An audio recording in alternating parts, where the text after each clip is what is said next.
General trend देख चुके थे ना लास्ट क्लास में। Yes sir. इलेक्ट्रॉन एफिनिटी का अब एक्सेप्शंस देखना है। इलेक्ट्रॉन एफिनिटी का एक्सेप्शंस सर लेक्चर 6 है। हाँ लेक्चर 6 है सर। 6 है, देख लेना वो नंबर जो भी। ठीक है, एक्सेप्शंस तो हम लोग देख रहे हैं एक्सेप्शंस इन इलेक्ट्रॉन एफिनिटी। ठीक है, ई के वैल्यू में। तो सबसे पहले एक्सेप्शन देख रहे हैं हम लोग ग्रुप में। ग्रुप में कहाँ का एक्सेप्शन आएगा, तो ग्रुप में ऐसे लिख लेना कि इन ग्रुप 4A 4A 5A समझते हो? Yes sir. से कौन कौन सा ग्रुप है बताओ तो। सो 4A 12 है और 5A 13। 4A 12 है होना ग्रुप चाहिए 4A। सर। ये according to Mendeleev's periodic table है।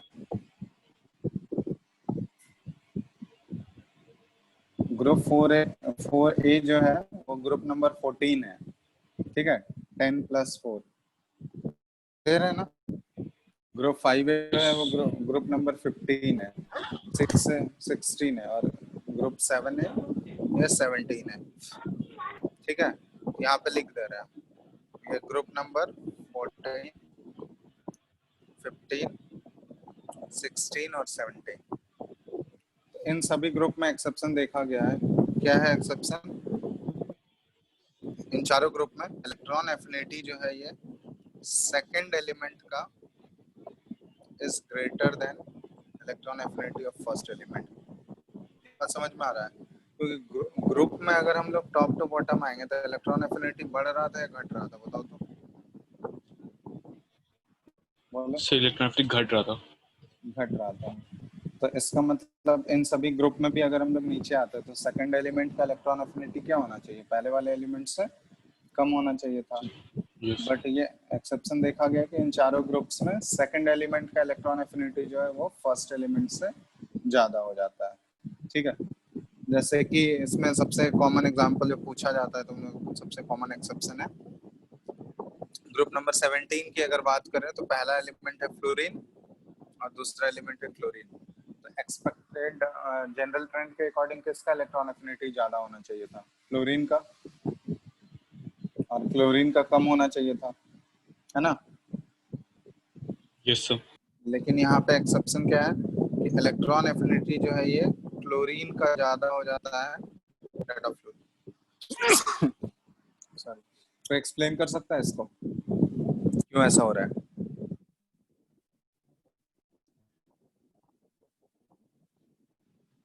बताओ। देखो, एक्चुअली इलेक्ट्रॉन एफिनिटी मतलब एडिशन ऑफ इलेक्ट्रॉन। ठीक है, ये बताए थे कि जो एलिमेंट जितनी आसानी से इलेक्ट्रॉन ऐड कर लेगा उसका इलेक्ट्रॉन एफिनिटी का वैल्यू क्या होगा? उतना ज़्यादा होगा। और जो जिस एलिमेंट में इलेक्ट्रॉन ऐड करना डिफिकल्ट होगा उसका इलेक्ट्रॉन एफिनिटी का वैल्यू क्या होगा? कम होगा। तो यहाँ पे इलेक्ट्रॉन का एडिशन जो है ये दो फैक्टर पे डिपेंड करता है। लास्ट क्लास में हम लोग डिस्कस किए थे। तो दो फैक्टर, कोई भी इलेक्ट्रॉन अगर ऐड करोगे आउटर मोस्ट सेल में तो वहाँ पे दो फोर्सेस एक्ट करते हैं, एक न्यूक्लियस का अट्रैक्टिव फोर्स और दूसरा पहले से जो इलेक्ट्रॉन प्रेजेंट है उसका रिपल्सिव फोर्स। तब इन दोनों में जो भी फोर्स डोमिनेटिंग होगा वो दोनों में से डोमिनेटिंग फोर्स डिसाइड करेगा कि इलेक्ट्रॉन आसानी से ऐड होगा या नहीं होगा। ठीक है, तो यहाँ पे देखो एक्चुअली है क्या, दोनों का कॉन्फ़िगरेशन लिखोगे तो सेम पीरियड के एलिमेंट है तो सभी के पास तो 7 इलेक्ट्रॉन है आउटर मोस्ट सेल में। वैलेंस इलेक्ट्रॉन कितने हैं यहाँ पे? वैलेंस इलेक्ट्रॉन्स 7 है ना दोनों के केस में। लेकिन यहाँ पे देखो साइज अगर हम लोग बात करें दोनों के पास, क्योंकि इलेक्ट्रॉन ऐड होगा तो आउटर मोस्ट सेल में ही ऐड होगा। ठीक है, तो यहाँ पे ध्यान देना आउटर मोस्ट सेल में तो ऐड होगा, बट यहाँ पे अगर हम लोग बात करें दोनों के पास आउटर मोस्ट सेल में 7 इलेक्ट्रॉन है। मतलब जो भी रिपल्सिव फोर्स जो एक्ट करता है वो डिस्टेंस डिपेंडेंट होता है। तो जो जहाँ पे इलेक्ट्रॉन ऐड हो रहा है तो उसका इफेक्ट तो सबसे ज्यादा होगा ना वहाँ पे। समझ में आ रहा है? आउटर मोस्ट इलेक्ट्रॉन्स जो है वो ज्यादा रिपल्सन फोर्स लगाएगा ना जो इनकमिंग इलेक्ट्रॉन ऐड होगा। क्लियर है ना? Yes sir. क्योंकि ये डिस्टेंस डिस्टेंस डिपेंडेंट होता है, जितना कम डिस्टेंस होगा फोर्स का वैल्यू उतना ज्यादा होगा। तो इलेक्ट्रॉन ऐड हो रहा है किसमें? आउटर मोस्ट शेल में ही। तो मैक्सिमम रिपल्सन जो उस इलेक्ट्रॉन एडेड इलेक्ट्रॉन पे एक्ट करेगा वो किसकी वजह से करेगा? आउटर मोस्ट इलेक्ट्रॉन की वजह से ही करेगा। अब देख रहे हैं हम लोग दोनों केस में आउटर मोस्ट इलेक्ट्रॉन 7 है, number of electrons outer most shell में 7 है।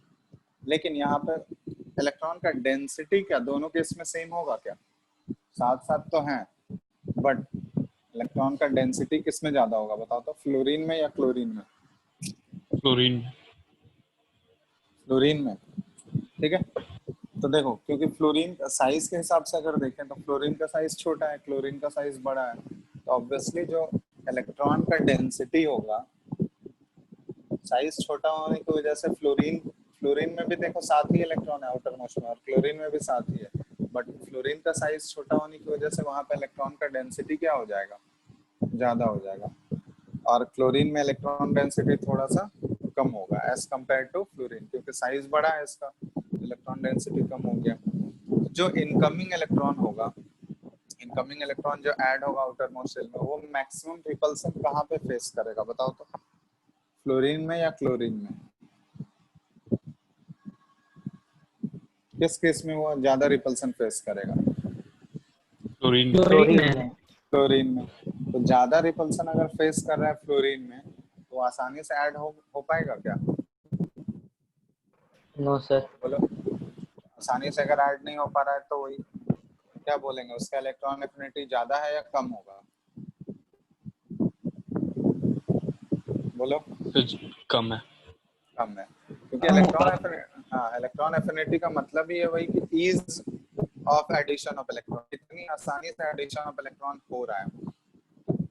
ठीक है, उसी को हम लोग इलेक्ट्रॉन एफिनिटी बोलते हैं। जितनी आसानी से होगा इलेक्ट्रॉन एफिनिटी उतना ज्यादा होगा, जितना डिफिकल्ट होगा इलेक्ट्रॉन ऐड करना, इलेक्ट्रॉन एफिनिटी उतना कम हो जाएगा। तो यहाँ पे हम लोग बोल सकते हैं रीजन कैसा, लिख लोगे रीजन अपने से, बताओ। सर लिखवा दीजिए। ठीक है, तो रीजन ऐसे लिख सकते हैं हम लोग कि due to smaller size of fluorine atom, ठीक है, the electron density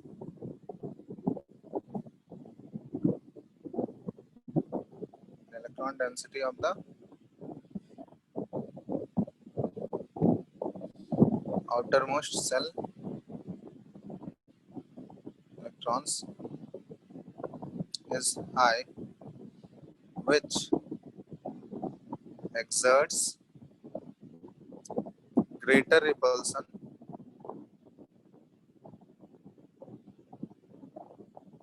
on the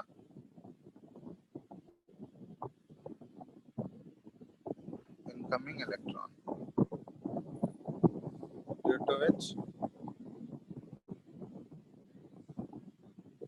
which addition of electron becomes difficult as compared to, किससे कंपेयर कर रहे हैं हम लोग? क्लोरीन से, ठीक है, as compared to chlorine. Hence electron affinity for chlorine is greater than that of fluorine. ठीक है, ये ध्यान रखो, ऐसे ही हम लोग डिफाइन कर सकते हैं। तो ये जो है ना, ये सभी बाकी सभी ग्रुप्स के लिए वैलिड होगा। ये रीजन सब में, बस एलिमेंट चेंज हो जाएगा, रीजन वही रहेगा सबका। ठीक है, रीजन कॉमन है, एलिमेंट बस रिप्लेस करते हैं। तो सिर्फ हल्का ऊपर कीजिए ना, ये उसमें तो कुछ है ही नहीं, रीजन लिखेंगे सर। ये तो है रीजन। ये सर दिख रहा है। ठीक है, तो बाकी और भी इन चारों में से कोई भी ग्रुप का पूछा तो रीजन सेम है, बस एलिमेंट के सिंबल को चेंज कर देना। ठीक है, इन चारों में से सभी ग्रुप में यही होगा कि सेकंड एलिमेंट का इलेक्ट्रॉन एफिनिटी जो होगा वो पहले वाले एलिमेंट से ज्यादा हो जाएगा। रीजन वही है कि साइज पहले वाले एलिमेंट का छोटा है, तो जो इनकमिंग इलेक्ट्रॉन ऐड होगा उस पर ज्यादा रिपल्सिव फोर्स लगेगा, जिसकी वजह से वो आसानी से ऐड नहीं हो पाएगा।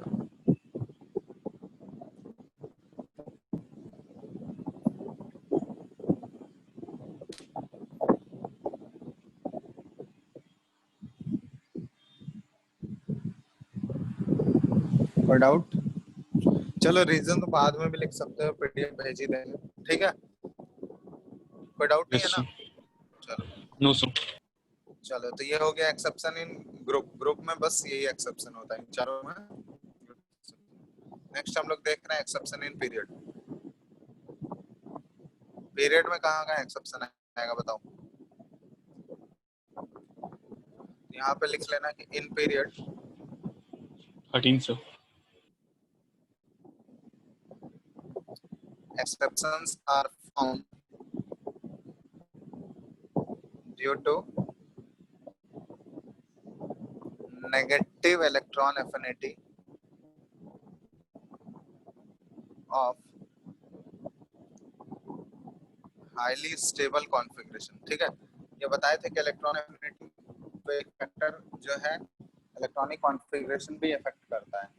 तो जो कॉन्फ़िगरेशन या जिन जिन एलिमेंट का कॉन्फ़िगरेशन जो ऑलरेडी स्टेबल फॉर्म में रहता है, तो उसमें इलेक्ट्रॉन ऐड करना मुश्किल होगा, क्योंकि ऑलरेडी उसका कॉन्फ़िगरेशन अगर स्टेबल है तो उसमें अगर इलेक्ट्रॉन ऐड कर दोगे तो वो तो अनस्टेबल हो जाएगा। कोई भी आइटम अपने स्टेबिलिटी को लूज थोड़ी करना चाहेगा। जो ऑलरेडी हाफ फिल्ड या फुली फिल्ड है वो उन दोनों हाफ फिल्ड या फुली फिल्ड को छोड़ के नॉर्मल कॉन्फ़िगरेशन थोड़ी ना आना चाहेगा। चाहेगा क्या बताओ? तो इसलिए जो हाईली स्टेबल कॉन्फ़िगरेशन है, जो हाफ फिल्ड और फुली फिल्ड है, ठीक है, लाइक यहाँ पे लिख देते हैं कौन कौन से, लाइक नोबल गैस, जैसे नोबल गैस का कॉन्फ़िगरेशन है जिसके पास, या फिर सेकंड ग्रुप के एलिमेंट्स हैं, 2A एलिमेंट। 2A एलिमेंट्स मतलब कौन कौन से ग्रुप के? ग्रुप नंबर 2 के एलिमेंट्स हैं, तो हाईली स्टेबल कॉन्फ़िगरेशन है उसका। या nitrogen like elements, nitrogen like elements समझ रहे हो ना? Yes sir. नाइट्रोजन का कॉन्फ़िगरेशन लिखोगे तो वो कैसा आता है? हाफ फिल्ड कॉन्फ़िगरेशन आता है। Yes sir. तो उसमें इलेक्ट्रॉन 215। ऐड, हाँ, तो 1s2 2s2 2p3, तो उसमें ऑलरेडी वो स्टेबल है, तो वो कभी भी आसानी से इलेक्ट्रॉन एक्सेप्ट करना नहीं चाहेगा, क्योंकि एक इलेक्ट्रॉन अगर एक्सेप्ट कर लिया तो 2p4 हो जाएगा। तो 2p4 ज्यादा स्टेबल है या 2p3 ज्यादा स्टेबल है? 2p3। 2p3। तो यही रीजन होता है, पीरियड में जो भी एक्सेप्शन आएगा वो स्टेबल कॉन्फ़िगरेशन की वजह से आएगा। जैसे किसी का नोबल गैस का कॉन्फ़िगरेशन हो गया, या 2A एलिमेंट्स ग्रुप नंबर 2 वाला जो कॉन्फ़िगरेशन है, या नाइट्रोजन लाइक एलिमेंट्स हो गया, तो ये सारे इस टाइप के कॉन्फ़िगरेशन वाले एलिमेंट्स जो है आसानी से इलेक्ट्रॉन एक्सेप्ट नहीं करेंगे। ठीक है, जैसे कि हम ग्रुप नंबर ये पीरियड का एक पीरियड का शो करते हैं, ठीक है, जैसे यहाँ पे ग्राफिकली अगर रिप्रेजेंट करें,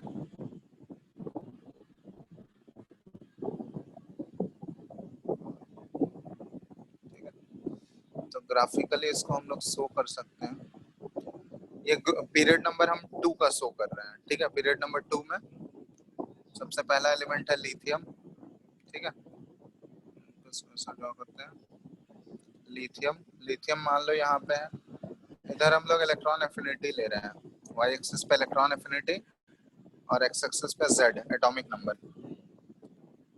तो लिथियम से बेरिलियम देखो ये डिक्रीज हुआ है इलेक्ट्रॉन एफिनिटी और नेगेटिव भी चला गया है, ठीक है।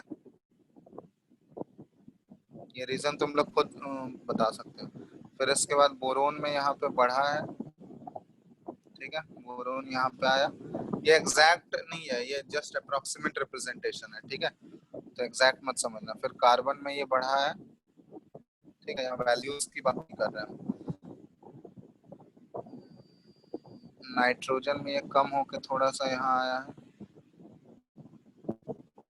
फिर उसके बाद ये नाइट्रोजन का है, उसके बाद ऑक्सीजन में ये इंक्रीज हुआ है, ठीक है, ऑक्सीजन में ये इंक्रीज हुआ है यहाँ तक, उसको और आगे बढ़ाना होगा।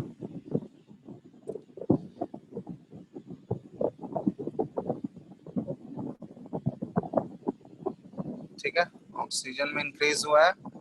इसके बाद फ्लोरीन में भी ये इलेक्ट्रॉन एफिनिटी ऑक्सीजन से बढ़ा है, उसके बाद नियॉन, फ्लोरीन के बाद जो नियॉन आएगा ना, नियॉन का कॉन्फ़िगरेशन देखा गया ये, एक मिनट, नियॉन का कॉन्फ़िगरेशन ये बिल्कुल नीचे चला गया, ठीक है, ये बहुत ही हाईली नेगेटिव हो गया। मैं यहाँ पे आ गया नियॉन का कॉन्फ़िगरेशन। तो ये देखो सेकंड पीरियड की हम लोग बात कर रहे हैं, सेकंड पीरियड के एलिमेंट्स के। इस ग्राफ को एक्सप्लेन कर सकते हो तुम लोग खुद ही। देखो लिथियम का कुछ भी है पहले वैल्यू, उसके बाद बेरिलियम का देखो कम होके ये ऑलरेडी इलेक्ट्रॉन एफिनिटी जो है नेगेटिव हो गया। इसका मतलब क्या हुआ, क्यों नेगेटिव जा रहा है इसका? कॉन्फ़िगरेशन लिख के देखो, खुद पता चल जाएगा। 1s2 2s2 Just half filled है ऑलरेडी दोनों हाफ फील्ड है या फुल्ली फील्ड है? sir, fully filled है sir. ये ऑलरेडी बहुत ही ज्यादा स्टेबल कॉन्फ़िगरेशन है। ये कभी भी इलेक्ट्रॉन एक्सेप्ट करना चाहेगा क्या? No sir.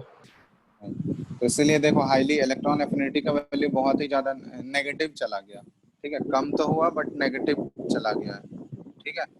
यहाँ पे बेरिलियम है 1s2 2s2। उसके बाद बोरोन में इंक्रीज हुआ, बोरोन के बाद कार्बन में भी इंक्रीज हुआ, क्योंकि पीरियड में अगर लेफ्ट टू राइट जाते हैं तो इलेक्ट्रॉन एफिनिटी बढ़ता है। उसके बाद नाइट्रोजन में भी देखो डिक्रीज हुआ है। क्यों डिक्रीज हुआ नाइट्रोजन के केस में भी? कॉन्फ़िगरेशन लिखो, खुद पता चल जाएगा। 1s2 2s2 2p3 दिख रहा है ना? Yes sir. इसके बाद ऑक्सीजन में बढ़ा, ऑक्सीजन के बाद फ्लोरीन में भी बढ़ा इलेक्ट्रॉन एफिनिटी। उसके बाद फ्लोरीन से नियॉन में देखो और बहुत ज्यादा नेगेटिव चला गया। इसको 1s2 2s2 और 2p6। तो देखो, तो मेनली जो एक्सेप्शन आ रहा है पीरियड में वो कौन कौन से में आ रहा है? एक नोबल गैस के एलिमेंट में आ रहा है जो कि बढ़ना चाहिए था, वो बहुत ही ज्यादा हाईली नेगेटिव हो गया। दूसरा ग्रुप नंबर 2 के एलिमेंट्स में, ग्रुप नंबर 2 वाला एलिमेंट ये बेरिलियम वाले में आ रहा है। और तीसरा नाइट्रोजन लाइक एलिमेंट में आ रहा है ना? Yes sir. तो पीरियड में जो भी एक्सेप्शन आएगा ना वो electronic configuration, stable electronic configuration की वजह से ही आएगा, ठीक है। कॉन्फ़िगरेशन एक इम्पोर्टेंट रोल प्ले करता है, हम लोग आयनाइजेशन एनर्जी में भी देखे थे और इलेक्ट्रॉन एफिनिटी में भी, ठीक है। तो ये ध्यान रखना। यहाँ पे एग्जैक्ट वैल्यूज की बात नहीं कर रहे हैं, जस्ट एक ट्रेंड देख रहे हैं कि कैसे वो इलेक्ट्रॉन एफिनिटी। एग्जैक्ट वैल्यू तुमको कहीं नहीं पूछेगा, तुमको कंपेयर करने बस आना चाहिए।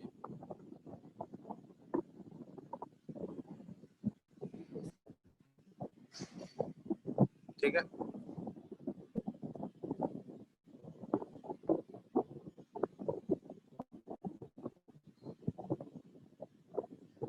कोई doubt? No sir. No sir. तो देखो यहाँ भी जैसे आयनाइजेशन एनर्जी में हम लोग बात किए ना, successive ionization energy I1 I2 I3, उसी तरह यहाँ भी इलेक्ट्रॉन एफिनिटी 1 2 3 हो सकता है। अगर एक इलेक्ट्रॉन ऐड हुआ तो इलेक्ट्रॉन एफिनिटी 1 हो जाएगा, 2 इलेक्ट्रॉन ऐड हुआ तो इलेक्ट्रॉन एफिनिटी 2 हो जाएगा, ठीक है। तो ये ध्यान रखना। तो इलेक्ट्रॉन एफिनिटी 1 जो होगा ये पॉजिटिव और नेगेटिव दोनों हो सकता है। तो वो किस पे डिपेंड करेगा? नेचर ऑफ द एलिमेंट पे। कि इलेक्ट्रॉन का एडिशन अगर फेवरेबल होगा तो इलेक्ट्रॉन एफिनिटी का वैल्यू पॉजिटिव होगा, और इलेक्ट्रॉन का एडिशन अगर अनफेवरेबल होगा तो इलेक्ट्रॉन एफिनिटी का वैल्यू नेगेटिव होगा, ठीक है। तो इलेक्ट्रॉन एफिनिटी पॉजिटिव और नेगेटिव दोनों हो सकता है, बिकॉज इलेक्ट्रॉन एडिशन में भी ये डिपेंड करता है किस पे? नेचर ऑफ द एलिमेंट पे डिपेंड करता है, बिकॉज इलेक्ट्रॉन एडिशन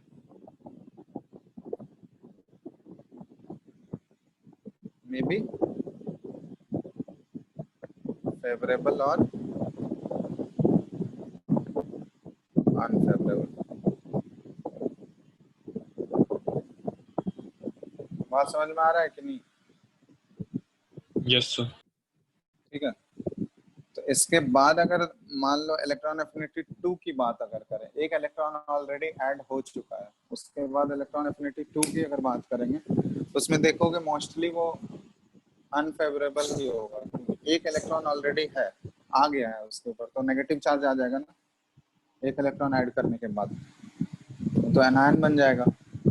अब एनायन अगर किसी एनायन में अगर इलेक्ट्रॉन ऐड करना चाहोगे तो आसानी से इलेक्ट्रॉन लेगा क्या? तो ऑलरेडी उसके ऊपर नेगेटिव चार्ज है, तो नेगेटिव चार्ज No, है, और sir.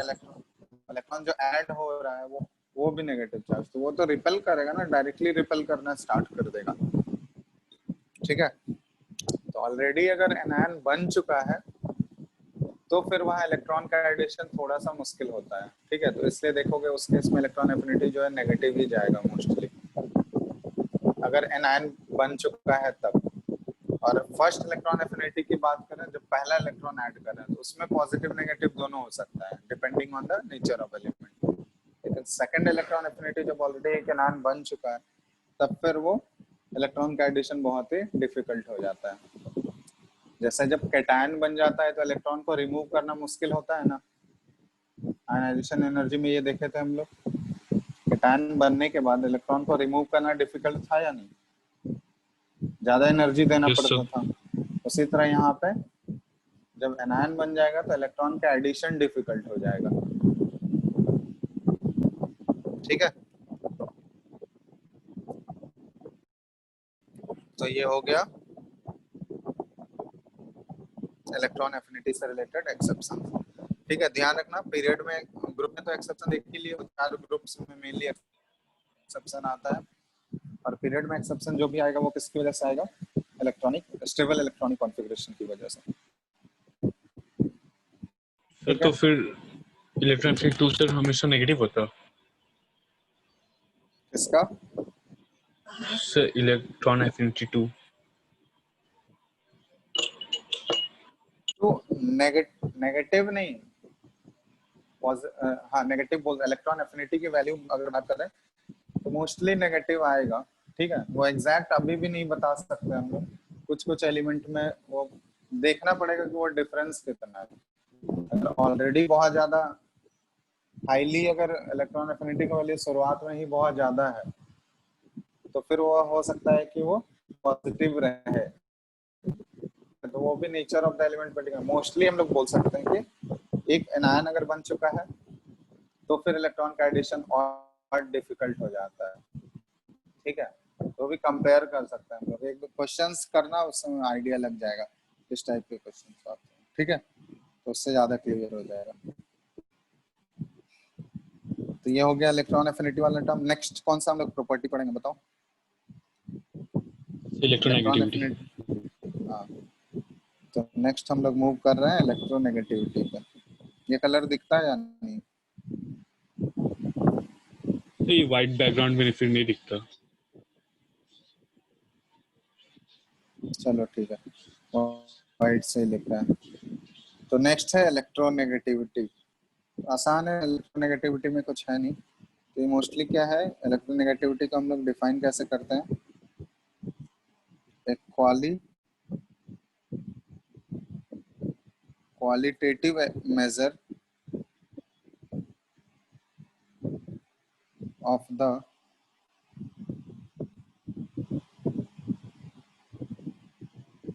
ability of an atom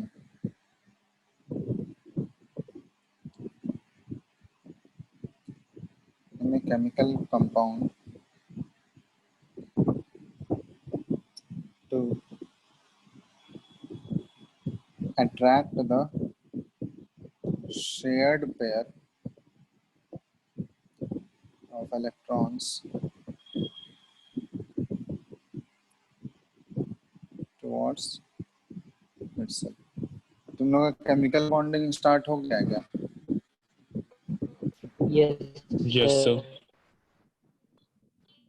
उसमें देखोगे एक्चुअली केमिकल बॉन्डिंग में ये टर्म ज्यादा यूज किया जाता है इलेक्ट्रोनेगेटिविटी। उसमें होता क्या है, कोवेलेंट बॉन्डिंग से रिलेटेड है ज्यादा इलेक्ट्रोनेगेटिविटी वाला term. Covalent bonding, covalent bond पढ़े होगे तुम लोग, बेसिक अगर पढ़े हो तो पता होगा कि कोवेलेंट बॉन्ड फॉर्म कैसे होता है, शेयरिंग ऑफ इलेक्ट्रॉन से होता है। ठीक है, तो शेयरिंग ऑफ इलेक्ट्रॉन से अगर जैसे मान लो ए और बी के बीच में इलेक्ट्रॉन शेयर हुआ है, ये बॉन्ड बना है, कोवेलेंट बॉन्ड है। ठीक है, अब इनमें क्या होता है कि जो शेयर्ड इलेक्ट्रॉन है ये बीच में है। ठीक है, अब यहाँ होता क्या है, ए और बी दोनों अलग अलग एलिमेंट है, दोनों का नेचर डिफरेंट है, तो इसका मतलब क्या हुआ, किसी का इलेक्ट्रोनेगेटिविटी होगा ज्यादा होगा, किसी का इलेक्ट्रोनेगेटिविटी डिफरेंस तो होगा ही ना। तो जो मोर इलेक्ट्रोनेगेटिव एलिमेंट होगा, ठीक है, मान लेते हैं यहाँ पे अज्यूम कर रहे हैं electronegativity of A is greater than that of B. तो इसका मतलब क्या हुआ कि अगर ए ज्यादा इलेक्ट्रोनेगेटिव है, इफ यहाँ पे अज्यूम कर रहे हैं हम लोग, तो इसका मतलब ये क्या करेगा, ये जो शेयर्ड पेयर ऑफ इलेक्ट्रॉन है ना, जो बीच में शेयर हो के बॉन्ड बना है, ये इसको अपनी तरफ खींच लेगा। तो अपनी तरफ खींच लेगा तो ए के ऊपर क्या आ जाएगा, एक पार्शियल नेगेटिव चार्ज आ जाएगा। कंप्लीट नेगेटिव चार्ज नहीं बोलते हैं, वो इलेक्ट्रॉन क्लाउड को थोड़ा सा पुल करता है, पूरा पूरा इलेक्ट्रॉन नहीं लेता है। इलेक्ट्रॉन क्लाउड को अपनी तरफ खींचा है तो उसके ऊपर पार्शियल नेगेटिव आएगा, और जिस बी से इलेक्ट्रॉन दूर गया है ना, क्योंकि बी का इलेक्ट्रोनेगेटिविटी कम था तो इससे इलेक्ट्रॉन दूर चला गया, ए अपनी तरफ खींच लिया, तो बी के ऊपर पार्शियल कौन सा चार्ज डेवलप होगा, पार्शियल पॉजिटिव चार्ज। पॉजिटिव। ठीक है, ये है फंडा इलेक्ट्रोनेगेटिविटी का। अब यही हम लोग एज्यूम किया, अभी हमको पता नहीं है कौन सा किसका इलेक्ट्रोनेगेटिविटी ज्यादा है या कम। अगर यही चीज बी का अगर ज्यादा होगा तो बी अपनी तरफ खींचेगा, तो उस केस में क्या होता है, बी पे पार्शियल नेगेटिव आता है और ए पे पार्शियल पॉजिटिव आता है।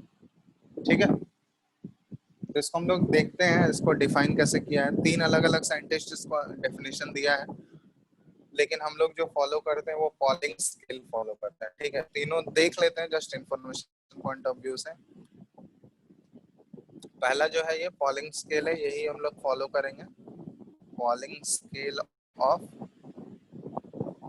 इलेक्ट्रोनेगेटिविटी। ठीक है, EN लिख रहे हैं, इलेक्ट्रोनेगेटिविटी है। तो पॉलिंग स्केल को रिलेटिव स्केल भी बोला गया है, relative scale of electronegativity. Relative मतलब क्या होता है कि दूसरे किसी दूसरे एलिमेंट के रेस्पेक्ट में निकाला है ये वैल्यू, तो ये पॉलिंग स्केल है। दूसरा होता है, एक है मोलिकन स्केल, पॉलिंग्स हो गया।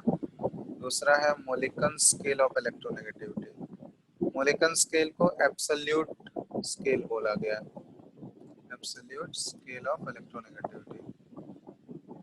और तीसरा जो है ये है ऑलरेड रॉको। ठीक है, स्केल ऑफ इलेक्ट्रोनेगेटिविटी।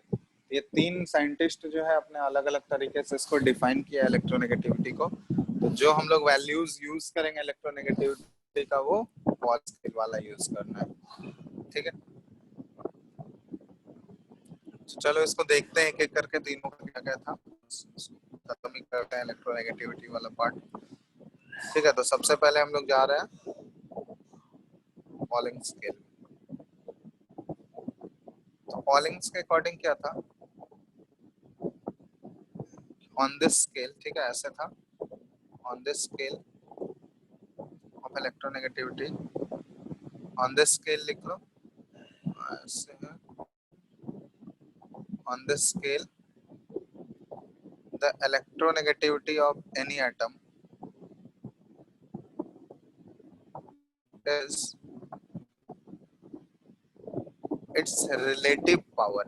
ठीक है, relative power to attract shared pair of electron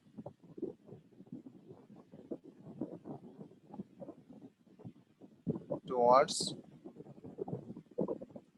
itself। ठीक है, वही चीज है, रिलेटिव स्केल बोला जाता है क्योंकि ये दूसरे एलिमेंट के रेस्पेक्ट में, जैसे यहाँ पे हम लोग डिस्कस करेंगे कि हाइड्रोजन के लिए ये पहले फाइंड आउट किया था, और हाइड्रोजन के रेस्पेक्ट में ही बाकी दूसरे एलिमेंट का इलेक्ट्रोनेगेटिविटी ये डिफाइन किया है। ठीक है, तो इसलिए इसको रिलेटिव स्केल बोलते हैं हम लोग। आ रहा है ना आवाज? Hello, yes sir. तो जैसे यहाँ पे डिफाइन करें, जैसे ए और बी के बीच में मान लो बॉन्ड बना है, तो इसको हम लोग ऐसा बता सकते हैं, कोवेलेंट बॉन्डिंग है तो शेयरिंग ऑफ इलेक्ट्रॉन से बॉन्ड बना होगा, है ना। ये ए का एटम है, ये बी का एटम, इन दोनों के बीच में एक बॉन्ड बना है। ठीक है, तब मान लो यहाँ पे अज्यूम करते हैं कि इफ इलेक्ट्रोनेगेटिविटी ए का ग्रेटर है इलेक्ट्रोनेगेटिविटी ऑफ बी, ठीक है, तो यहाँ पे क्या होगा, बीच में शेयर्ड पेयर ऑफ इलेक्ट्रॉन है, वो किसकी तरफ चला जाएगा, जो ज्यादा इलेक्ट्रोनेगेटिव है वो इलेक्ट्रॉन को अपनी तरफ खींचेगा। तो ए का इलेक्ट्रोनेगेटिविटी ज्यादा है, मतलब ये ए अपनी तरफ थोड़ा सा पुल करेगा, ए पे पार्शियल नेगेटिव आएगा, और बी से अगर इलेक्ट्रॉन क्लाउड शिफ्ट हुआ है तो इसको हम लोग पार्शियल पॉजिटिव चार्ज से डिनोट करेंगे। ठीक है,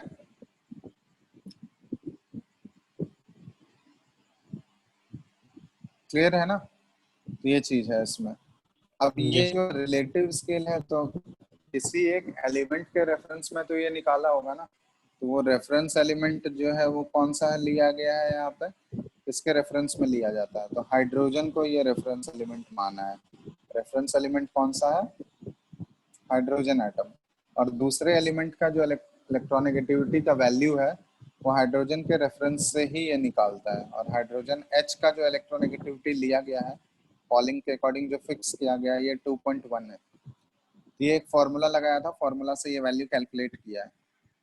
ठीक है, तो ये फॉर्मूला कौन सा फॉर्मूला था, ये एक्चुअली देख लो फॉर्मूला, बस हम लोग को कैलकुलेशन करना नहीं है। तो electronegativity of all other atoms, ठीक है,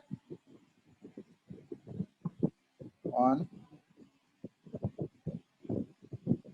Pauling scale is calculated by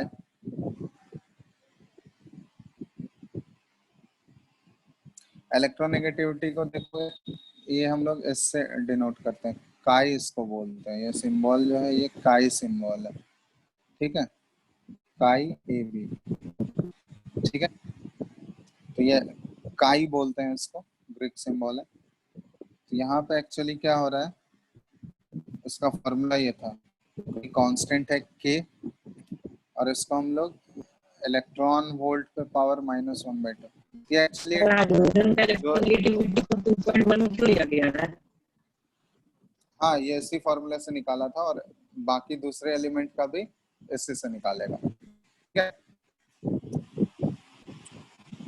hydrogen का जो इलेक्ट्रोनेगेटिविटी है ये कैलकुलेट करके 2.1 फिक्स किया था, और दूसरे एलिमेंट का अगर निकालना है तो हाइड्रोजन के रेफरेंस से ही निकालेगा, हाइड्रोजन के रेस्पेक्ट में ही दूसरे एलिमेंट का फाइंड आउट किया था। ठीक है, तो ये फॉर्मूला यहाँ पे था, बहुत ही कॉम्प्लिकेटेड फॉर्मूला था, इसमें बॉन्ड एनर्जी वाला टर्म यूज किया था, अभी कुछ समझ नहीं आएगा तुम्हें। ये बीई है bond energy between A and B, minus ये है बॉन्ड एनर्जी बिटवीन ए और A by 2 plus bond energy between B by 2। ठीक है, तो ये है, ये फॉर्मूला यूज किया था, और इसी फॉर्मूले से वो पहले हाइड्रोजन का निकाला, और उसके बाद बाकी दूसरे एलिमेंट, जिस भी एलिमेंट का निकालना है वो हाइड्रोजन के साथ उसका कंपाउंड कंसिडर किया, और उसके रेस्पेक्ट में वो उसका इलेक्ट्रोनेगेटिविटी फाइंड आउट किया। ठीक है, तो यहाँ पे सारे टर्म का मतलब समझ लो कि ये जो है ये कांस्टेंट है। इलेक्ट्रॉन वोल्ट पावर -1/2 को क्यों मल्टीप्लाई किया है, ताकि ये डायमेंशन लेस हो जाए। ठीक है, क्योंकि ये एनर्जी सारा जो है अंदर स्क्वायर रूट वाला जो टर्म है वो कौन सा टर्म है, तुम्हारा एनर्जी वाला टर्म है अंदर, है ना, और एनर्जी का यूनिट जो है इलेक्ट्रॉन वोल्ट होता है, और इलेक्ट्रॉन वोल्ट का अगर स्क्वायर रूट लोगे तो वो क्या आ जाएगा, इलेक्ट्रॉन वोल्ट पे पावर 1/2 आएगा इधर से, बोलो। Yes, sir. और इसको अगर -1/2 से मल्टीप्लाई कर दें तो वो क्या हो जाएगा, कोई यूनिट बचेगा क्या इलेक्ट्रॉन वोल्ट का, तो वो मल्टीप्लाई इसलिए किया इलेक्ट्रॉन वोल्ट पे पावर -1/2 से, ताकि वो नॉन डायमेंशनल बन सके। टू ऐसे लिख लेना, to non dimensionalise,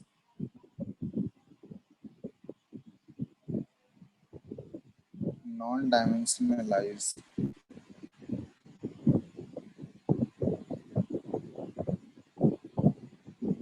the electronegativity, क्योंकि ये रिलेटिव टर्म है, रिलेटिव टर्म जब भी देखोगे तो उसमें कोई भी यूनिट नहीं आता है। ठीक है, और बी कौन सा टर्म हो गया, ये होता है बॉन्ड एनर्जी, ये सब Bond डिस्कस energy. करेंगे हम लोग। ठीक है, ये सब केमिकल बॉन्डिंग में पढ़ोगे, बॉन्ड एनर्जी किसको बोलते हैं हम लोग। ठीक है, तो ये है इसी फॉर्मूले से ये कैलकुलेट कर, बस फॉर्मूला देख लो, तुमको ये फॉर्मूला कैलकुलेट नहीं करना है, बस कुछ कुछ कॉमन एलिमेंट के इलेक्ट्रोनेगेटिविटी को याद रखना है तुम लोगों को, ठीक है। बाकी अदर हाइड्रोजन का ये निकाला पहले, सबसे पहले 2.1 और उसके रेस्पेक्ट में दूसरे एलिमेंट का ये फाइंड आउट किया, ठीक है। कुछ कुछ कॉमन एलिमेंट के इलेक्ट्रोनेगेटिविटी के वैल्यू को हम लोग को याद रखना है, जो मोस्ट कॉमनली यूज होगा। जैसे आ गया, चलो यहाँ लिख दे,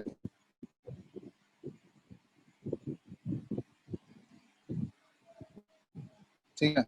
सबसे मोस्ट इलेक्ट्रोनेगेटिव एलिमेंट जो होता है ये है फ्लोरीन। फ्लोरीन का जो कैलकुलेशन आया था 4.0, इसके बाद आता है फ्लोरीन, ठीक है। फ्लोरीन का इलेक्ट्रोनेगेटिव कितना होगा, ये सेकंड मोस्ट इलेक्ट्रोनेगेटिव एलिमेंट है, ये होता है 3.5, सॉरी फ्लोरीन है, ऑक्सीजन का सर। हाँ ऑक्सीजन, ऑक्सीजन है 3.5, इसके बाद आता है क्लोरीन, क्लोरीन है 3.0, ठीक है। अब यहाँ देखो बहुत जगह तुम्हारा दिया रहेगा नाइट्रोजन का थोड़ा सा कम होता है मोर और लेस, तो इसको भी नियरली हम लोग 3 के आसपास ही मानते हैं। क्लोरीन और नाइट्रोजन का इलेक्ट्रोनेगेटिविटी दोनों नियरली 3 के आसपास है, ठीक है। ये 4 एलिमेंट है जो सबसे मोस्ट इलेक्ट्रोनेगेटिव एलिमेंट है पीरियोडिक टेबल के। तो सबसे पहला सबसे मोस्ट इलेक्ट्रोनेगेटिव फ्लोरीन हो जाएगा, फिर ऑक्सीजन सेकंड मोस्ट, उसके बाद क्लोरीन, नाइट्रोजन, ठीक है। उसके बाद ब्रोमीन, ये सबका उतना जरूरी नहीं है बट ये देख लो, ब्रोमीन का होता है 2.8, और उसके बाद सल्फर आता है शायद 2.6 होता है, सल्फर का 2.6 के आसपास होता है, ठीक है।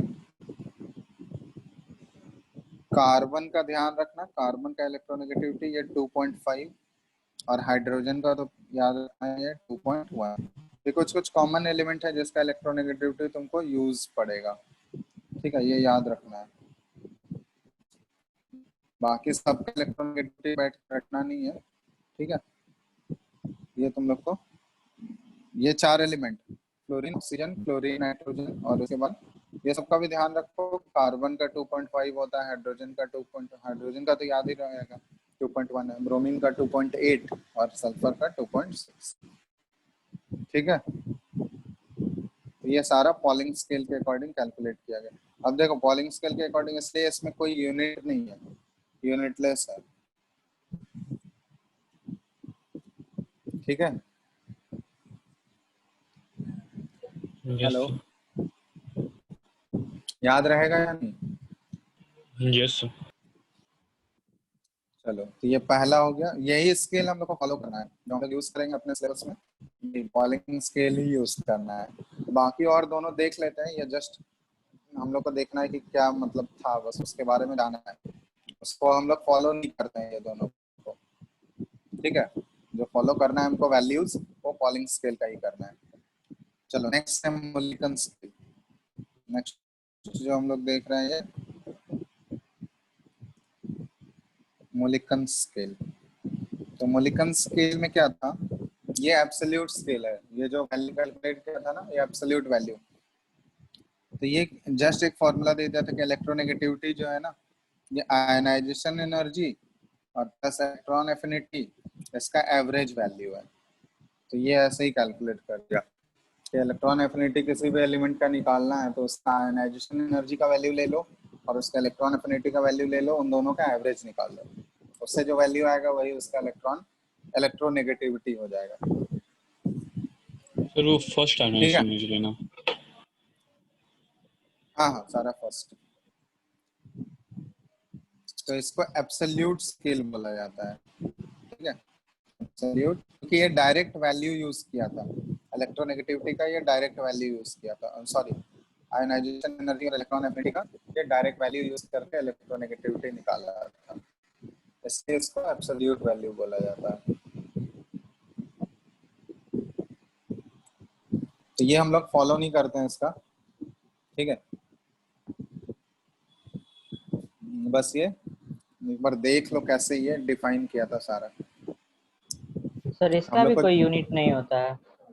नहीं, इसका यूनिट तो होगा ही ना, जो एनर्जी का जो यूनिट होगा वही इलेक्ट्रोनेगेटिविटी इलेक्ट्रॉन का भी वोल्ट। unit, ठीक है। Yes, ऊपर sir. नीचे ऊपर तो एनर्जी ही है ना, तो जो एनर्जी का यूनिट होगा वही इलेक्ट्रोनेगेटिविटी का भी यूनिट होगा।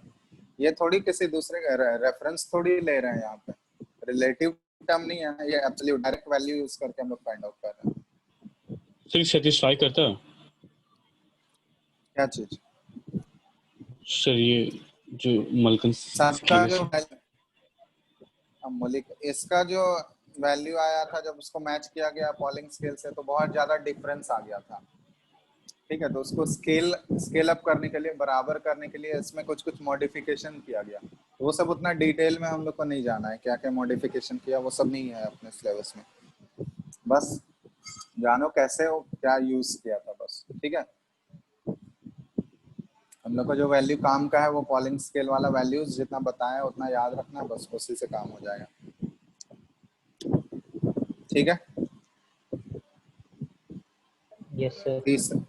तीसरा बच गया, कौन सा बच गया?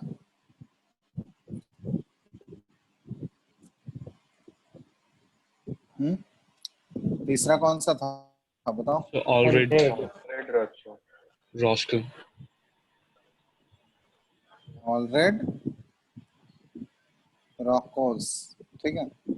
स्केल तो इसमें भी बस जस्ट एक फॉर्मूला ये यूज किया था, ठीक है। ये बोला था कि इलेक्ट्रोनेगेटिविटी जो है किसी भी एटम का, ये directly proportional to Z effective होगा और inversely proportional to r square. R square मतलब एटॉमिक साइज के स्क्वायर के इनवर्सली प्रोपोर्शनल होगा, ठीक है। और इसी के बेसिस पे ये एक फॉर्मूला बनाया था, electronegativity is equal to A into कोई कांस्टेंट ए था, Z effective by r square और प्लस बी, ठीक है। अब ये ए और बी जो है इसका कांस्टेंट, ठीक है। और वो कांस्टेंट का वैल्यूज भी पुट किया था, ये कांस्टेंट का कैलकुलेशन किया था। ये कांस्टेंट का वैल्यू आया था 0, ए का वैल्यू था 0.35 into Z effective by r square, और बी का जो वैल्यू आया था, ये जो कैलकुलेशन किया था, ये 0.744 आया था, ठीक है। तो अब यही वाला ये फॉर्मूला यूज करके इलेक्ट्रोनेगेटिविटी निकाला। तो इसका स्केल भी, इसके फॉर्मूले को भी हमको फॉलो नहीं करना पड़ता है, ऑलरेडी रॉको और मोलिकन। ये जस्ट इंट्रोडक्शन, बस जानना है इसके बारे में थोड़ा बहुत,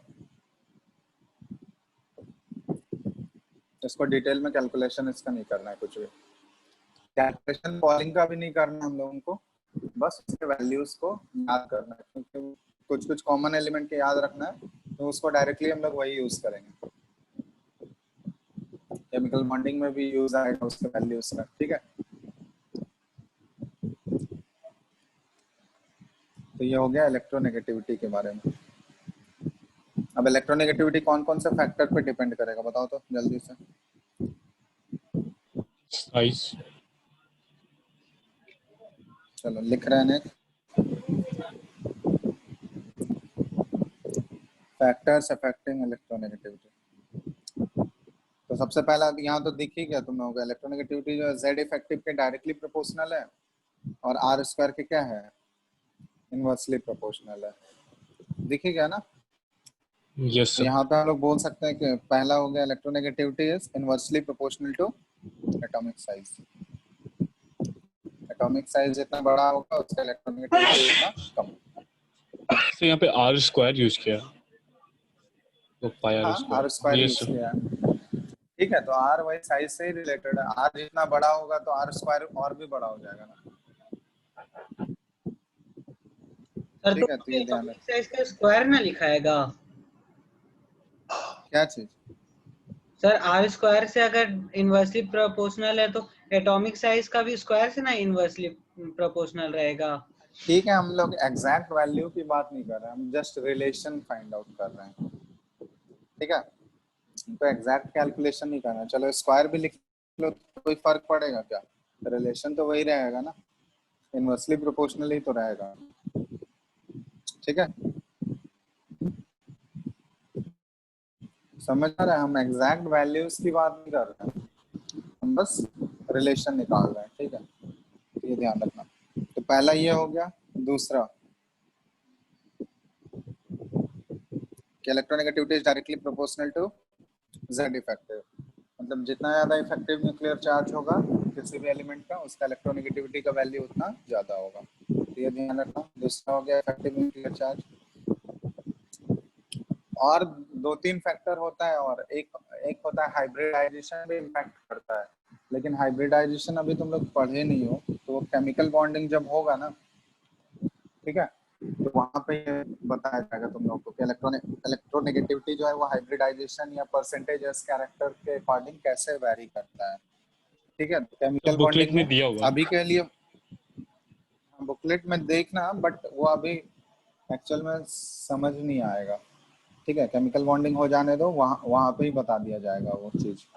ठीक है, यस सर। अभी इसका यहाँ पे यूज भी नहीं होगा उस चीज का, क्योंकि हाइब्रिडाइजेशन का बिल्कुल आइडिया नहीं तुम लोग, ऑक्सीडेशन स्टेट निकालने का वो भी आइडिया नहीं है। ठीक है, तो ये ध्यान रखना। तो वो सब वहाँ पे जो होगा वहीं पे बता दिया जाएगा वो सारा चीज। ठीक है, अभी जस्ट इसका हम लोग वेरिएशन देख लेते हैं, कैसे ये वेरी करेगा। वेरिएशन ऑफ इलेक्ट्रोनेगेटिविटी, ये जनरल ट्रेंड देख रहे हैं हम लोग। जनरल ट्रेंड क्या होगा बताओ तो? लेफ्ट टू राइट जाने पे पीरियड में लेफ्ट टू इंक्रीज राइट जा करेगा, रहा है। इंक्रीजेस। हाँ, तो लेफ्ट टू राइट जाने पे क्या होता है, जेड इफेक्टिव इंक्रीज करता है। जेड इफेक्टिव अगर इंक्रीज कर रहा है तो इलेक्ट्रोनेगेटिविटी का वैल्यू भी क्या होगा, ये इंक्रीज करेगा। अपवर्ड एरो मतलब इंक्रीजेस। ठीक है, तो पीरियड में अगर लेफ्ट टू राइट जाओगे तो इलेक्ट्रोनेगेटिव, जनरल ट्रेंड है इलेक्ट्रोनेगेटिविटी बढ़ना चाहिए। और टॉप टू बॉटम अगर ग्रुप में आएंगे तो फिर क्या होना चाहिए? Sir decreases. Top to bottom हो गए तो हाँ, तो यहाँ पे हम लोग बोल सकते हैं कि एटॉमिक साइज बढ़ेगा। टॉप टू बॉटम आने पे एटॉमिक साइज बढ़ेगा, और एटॉमिक साइज अगर बढ़ेगा तो इलेक्ट्रोनेगेटिविटी का वैल्यू क्या होगा, घटेगा। समझ में आ रहा है? ये हम लोग अभी जनरल ट्रेंड की बात कर रहे हैं, वेरिएशन कैसे होगा पीरियोडिक टेबल में अगर तुमको पूछ लिया जाए तो ये जनरली ऐसे वेरी करेगा। अब इसमें एक्सेप्शन भी आएंगे। ठीक है, एक्सेप्शंस देखते हैं कहाँ कहाँ पे आ सकता है इसमें।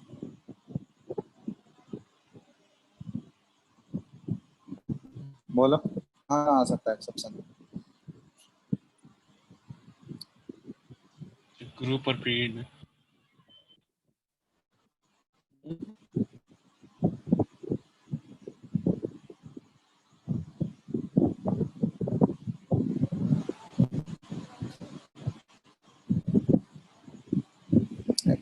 हाँ बोलो, एक्सेप्शन कहाँ कहाँ आ सकता है इसमें?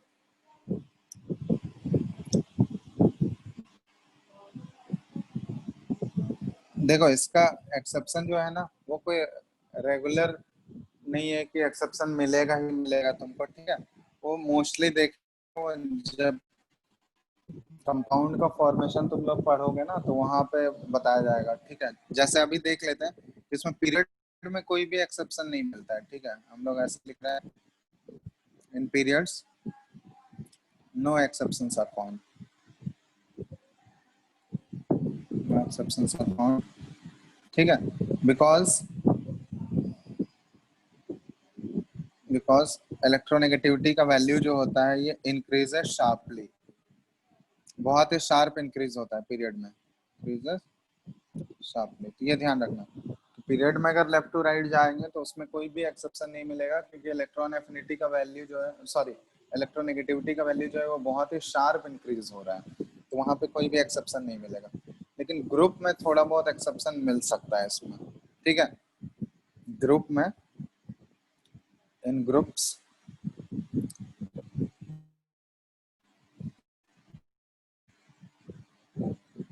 exceptions are found in p block element. तो ये जो ग्रुप में जो भी एक्सेप्शन मिलेगा ना, ये p ब्लॉक एलिमेंट्स में कुछ कुछ एक्सेप्शन मिल सकता है ग्रुप में।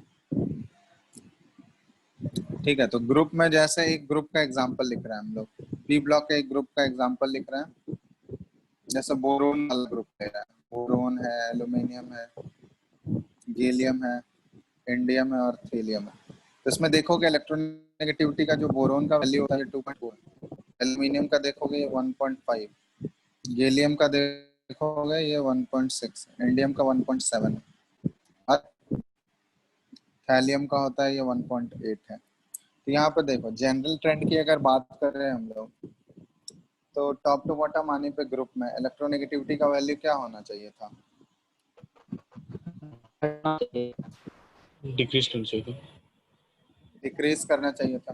तो देखो बोरोन और एल्यूमिनियम में तो ये डिक्रीज किया है यहाँ तक, लेकिन एल्यूमिनियम और गैलियम में ये क्या हो गया? एल्यूमिनियम और गैलियम में किसका ज्यादा होना चाहिए था? एल्युमिनियम का सर। एल्यूमिनियम का सर। लेकिन ज्यादा किसका हो गया? गैलियम गैलियम का। का। तो ये क्यों हो रहा है? क्योंकि एल्यूमिनियम और गैलियम में हम लोग साइज का देखे थे ना, इशू था, साइज का एक्सेप्शन था ना एल्यूमिनियम और गैलियम में। Yes yes sir. Sir. Gallium का साइज जो होता है वो छोटा हो जाता है एल्यूमिनियम से, तो साइज अगर छोटा हो गया तो इसलिए इसका इलेक्ट्रोनेगेटिविटी का वैल्यू क्या हो गया? वो बड़ा हो गया। ठीक है, अब यहाँ पे देखो यस सर। गैलियम इंडियम में भी बड़ा हो गया, तो इंडियम में भी इलेक्ट्रोनेगेटिविटी बढ़ रहा है और थैलियम में भी बढ़ गया, जबकि ये घटना चाहिए था। तो ये एक्चुअली क्या होता है कि पीरियड में एक्सेप्शन मोस्ट, पीरियड में तो कोई एक्सेप्शन नहीं है, बट ग्रुप में जो एक्सेप्शन मिल रहा है हमको, ये मोस्टली पी ब्लॉक एलिमेंट के ग्रुप में मिलता है। तो इसको हम लोग ऐसे एक्सप्लेन कर देते हैं कि poor shielding of D orbitals. ठीक है, शील्डिंग इफेक्ट से एक्सप्लेन कर देते हैं। शील्डिंग जैसे जैसे नीचे जाते जाओगे शील्डिंग बहुत ही पुअर होते जाता है, और शील्डिंग अगर पुअर हो रहा है इसका मतलब क्या हुआ कि जेड इफेक्टिव का वैल्यू क्या होता है? शील्डिंग अगर पुअर बढ़ होगा तो जाएगा। जेड इफेक्टिव बढ़ेगा, और जेड इफेक्टिव बढ़ने की वजह से उसका इलेक्ट्रोनेगेटिविटी का वैल्यू क्या हो जाता है? वो बढ़ जाता है। ठीक है, तो बढ़ेगा। उसको हम लोग तो इसलिए हम लोग जो ग्रुप में जो भी एक्सेप्शन आएगा ना पी ब्लॉक वाले ग्रुप में, तो इसको हम लोग बोल देते हैं exceptions are d poor shielding due to poor shielding effect of d and f orbitals. ठीक है, due to poor shielding effect of d and f orbitals. इसी की वजह से हम लोग बोल देंगे कि मोर और लेस साइज ऑलमोस्ट सेम ही रह जाता है, बट जेड इफेक्टिव बढ़ जाता है, और जेड इफेक्टिव बढ़ने की वजह से क्या होता है? क्या होगा? जेड इफेक्टिव बढ़ने से उसका इलेक्ट्रोनेगेटिविटी का वैल्यू जो कि घटना चाहिए था वो बढ़ गया। ठीक है, देखो डिफरेंस भी देख रहे हो ना, शुरुआत में जो टॉप में डिफरेंस है वो बहुत ज्यादा डिफरेंस है, और जैसे जैसे नीचे जाते जा रहे हैं डिफरेंस कम होते जा रहा है ना, हो रहा है ना कम डिफरेंस, यस सर। दिख रहा है। तो ये चीज वही यस है, सर। एटॉमिक साइज वाला ही वैसे ही है। एटॉमिक साइज में भी वही चीज आएगा, जैसे हम लोग नीचे जाते जाएंगे ना, नीचे वाले ग्रुप के बॉटम एलिमेंट्स में अगर जाओगे तो वो जो दो एलिमेंट या दो पीरियड के एलिमेंट में जो गैप आएगा ना, वो नीचे वाले एलिमेंट्स के गैप क्या होते जाएंगे? वो डिक्रीज होते जाएंगे। ठीक है, तो ये ध्यान रखना। तो वो भी वही चीज होता है कि poor shielding effect of d and f orbitals, उसी की वजह से ये वेरिएशन दिखता है कि जो गैप जो होता है वो कम होते जाता है। ठीक है, तो ये इलेक्ट्रोनेगेटिविटी से रिलेटेड कुछ एक्सेप्शंस है। कोई डाउट है क्या इसमें? बताओ, किसी को कुछ पूछना है तो। यस हाँ सर। बोलो। सर ये जो पुअर शील्डिंग इफेक्ट है सर, इलेक्ट्रो एफिनिटी भी सर उसमें भी ये इफेक्ट करना चाहिए था ना? नहीं, इलेक्ट्रॉन एफिनिटी वो दूसरा चीज है। ठीक है, इलेक्ट्रॉन एफिनिटी में तो जहाँ जहाँ एक्सेप्शन आ रहा था दोनों को रिलेट थोड़ी कर सकते हैं हम लोग, दोनों अलग अलग चीज है ना। इलेक्ट्रॉन एफिनिटी बिल्कुल वो डिफरेंट चीज है, वहाँ पे एनर्जी से रिलेटेड है। हाँ बोलो। नीचे तो दोनों में सेम है ना सर? क्या चीज सेम है? सर वो सर फिजिकल जो उसका जो फिजिक नहीं, वो बिल्कुल डिफरेंट चीज है। यहाँ वहाँ पे कम्प्लीटली एडिशन ऑफ इलेक्ट्रॉन हो रहा है, यहाँ पे इलेक्ट्रॉन का एडिशन नहीं हो रहा है इलेक्ट्रोनेगेटिविटी में। समझ में आ रहा है? बस इलेक्ट्रॉन को पुल कर रहा है अपनी तरफ, कम्प्लीटली ऐड नहीं हो रहा है। दोनों इंटायरली डिफरेंट है, दोनों का केस। ठीक है, दोनों को एक जैसा मत अज्यूम करना। क्लियर है ना? ये इलेक्ट्रोनेगेटिविटी, यस सर। इलेक्ट्रोनेगेटिविटी जो है ये मोस्टली जो होता है हाइपोथेटिकल वैल्यू है। हाइपोथेटिकल इन द सेंस की मतलब हम लोग जस्ट बॉन्ड में कंसिडर करते हैं कि पार्शियल चार्ज डेवलप होता है, ठीक है, वो भी कंप्लीट चार्ज एज्यूम नहीं करते हम लोग, ठीक है ना। तो यहाँ पे ये एग्जैक्ट इस वैसा कुछ हम लोग बोल नहीं सकते कि एग्जैक्ट कितना चार्ज वो निकाल सकते हैं हम लोग कि कितना चार्ज डेवलप हुआ है, पोलैरिटी निकालेंगे, वो केमिकल बॉन्डिंग में तुम लोग पढ़ोगे कैसे निकालते हैं हम लोग, परसेंटेज कैरेक्टर निकालते हैं हम लोग आयनिक बॉन्ड, ठीक है। चार्ज जो डेवलप होता है कोवेलेंट कोवेलेंट मॉलिक्यूल्स में तो शेयरिंग ऑफ इलेक्ट्रॉन हो रहा है, तो उसमें तो कोई चार्ज की बात नहीं करते हम लोग। चार्ज मेनली आता है किसमें, आयनिक कंपाउंड में आता है ना। तो ये सब केमिकल बॉन्डिंग में पढ़ोगे, वहाँ एक फजान्स रूल आता है, ठीक है, कि कोई भी आयनिक कंपाउंड जो है वो पूरा पूरा 100% आयनिक नहीं होता है, उसमें भी थोड़ा बहुत कोवेलेंट कैरेक्टर आता है। उसी तरह कोई भी कोवेलेंट कंपाउंड जो है वो पूरा 100% कोवेलेंट नहीं होता है, उसमें भी थोड़ा बहुत आयनिक कैरेक्टर मिलता है। तो ये सब केमिकल बॉन्डिंग का पार्ट है, वहाँ पे इलेक्ट्रोनेगेटिविटी का कॉन्सेप्ट पूरे अच्छे से क्लियर हो जाएगा, ठीक है, क्योंकि मेनली इलेक्ट्रोनेगेटिविटी कोवेलेंट बॉन्ड से ही रिलेटेड है जो भी है, ठीक है। तो बस इसमें एक्सेप्शन का ध्यान रखना कि ज्यादा एक्सेप्शन इलेक्ट्रोनेगेटिविटी वाले में नहीं है, पीरियड में तो कोई भी एक्सेप्शन नहीं मिलेगा, ग्रुप में जो भी ब्लॉक वाले में एक्सेप्शन मिलेगा उसको एक्सप्लेन करोगे किस चीज से, poor shielding of d and F bonds, orbital. ठीक है। चलो, तो ये हो गया इलेक्ट्रोनेगेटिविटी से रिलेटेड। इसका एप्लीकेशन हम लोग करते हैं इसमें देखो, तो कोई डाउट आउट है तो पूछो, किसी को भी किसी पार्ट में कुछ डाउट पूछना है तो बोलो। ये मोस्टली हम लोग सारा ये 4 टर्म ही मेन होता है, atomic size, ionisation energy, electron affinity और इलेक्ट्रोनेगेटिविटी। ये 4 अगर क्लियर हो गया तो बाकी और मेजर पोर्शन इस टॉपिक का हो गया, ठीक है। इसमें थोड़ा बहुत और भी एक दो बताना है, ऑक्सीडाइजिंग पावर ये सब है, फिर reducing metallic character, non metallic character है, ठीक है, वो सब चीज हम लोग देखेंगे आगे। एक डायगोनल रिलेशनशिप वाला एनसीईआरटी अगर पढ़े होगा तो वहाँ पे दिखा होगा डायगोनल रिलेशनशिप, यस सर। तो वो सब चीज एक्सप्लेन करेंगे। इनर्ट पेयर इफेक्ट होता है, ठीक है, तो वो सब देखेंगे और 2-3 क्लास लगेगा वो सब चीज में। तो उसके बाद ये, क्योंकि मेजर हम लोग ये 4 प्रॉपर्टी जो होता है ये मेजर होता है, ये ऑलरेडी हम लोग कवर कर चुके हैं। देखो इसमें अगर कुछ पूछना है तो बताओ।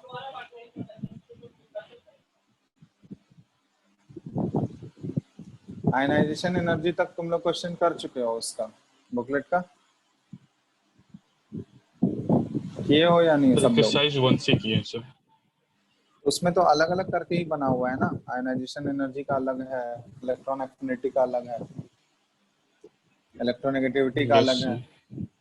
हाँ, तो आयनाइजेशन एनर्जी तक अगर कर लिए हो तो अब इलेक्ट्रॉन एफिनिटी वाला भी कर लेना, ठीक है, और इलेक्ट्रोनेगेटिविटी से रिलेटेड भी करना। इलेक्ट्रोनेगेटिविटी का भी एप्लीकेशन देखना है हम लोगों को, सर एक एप्लीकेशन था देख लेना।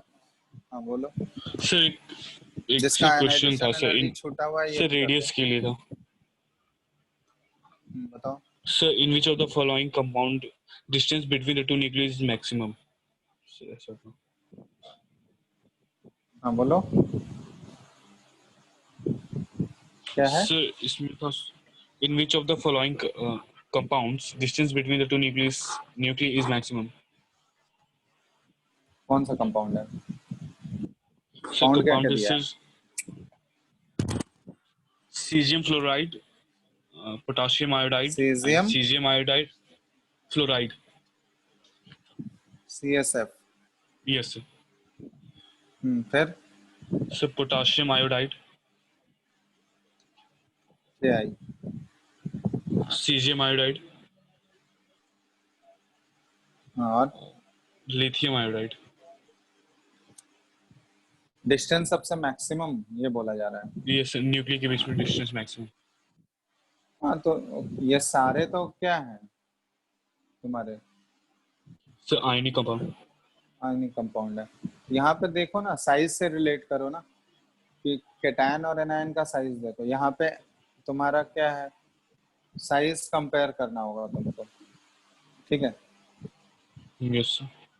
तो साइज कंपेयर करके देखना होगा कि जिसमें कैटायन और एनायन दोनों अगर बड़ा साइज का होगा, ठीक है, तो उस केस में हम लोग बात करेंगे कि उस दोनों के बीच का जो डिस्टेंस होगा वो सबसे ज्यादा होगा। तो जैसे देखो कैटायन कौन सा सबसे बड़ा होगा, Li+ या CS+ या K+ या CS+? cesium sir. CS+ ही सबसे बड़ा सीजियम कैटायन होगा। और एनायन देख लो, Yes sir. फ्लोराइड और आयोडाइड दो ही है, फ्लोराइड और आयोडाइड में बड़ा कौन सा होगा, anion, cesium iodide sir. Iodide. तो इसमें कैटायन भी मैक्सिमम साइज का है और एनायन भी बड़ा है, तो इसका जो डिस्टेंस होगा इनके बीच का सबसे मैक्सिमम इसी में होगा। Sir, ठीक एक है, और था ऐसे ही। So which has the lowest anion to cation size ratio? हाँ क्या है, उसमें इसमें भी भी वैसे सेम ही करना। कंपेयर करना है। हाँ उसमें भी वैसे ही करना है तुमको।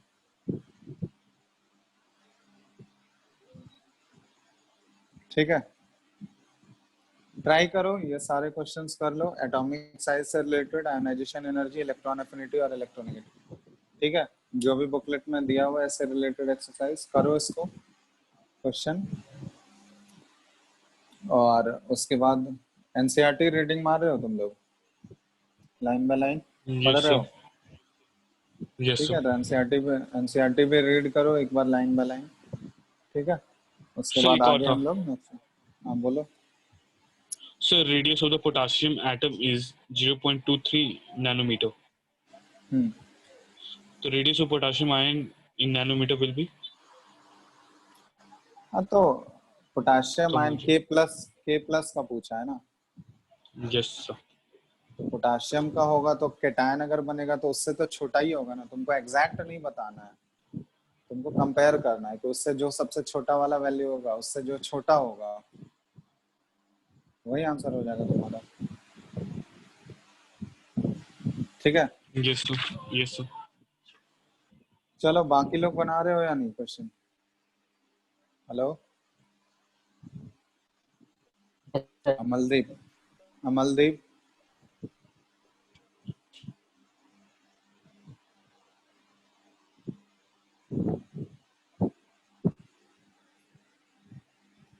चलो जो भी है बना लेना तुम लोग, ठीक है, इससे रिलेटेड कर लेना क्वेश्चन, और जो भी होगा आगे हम लोग नेक्स्ट क्लास में करते हैं। ठीक है, Yes sir. चलो।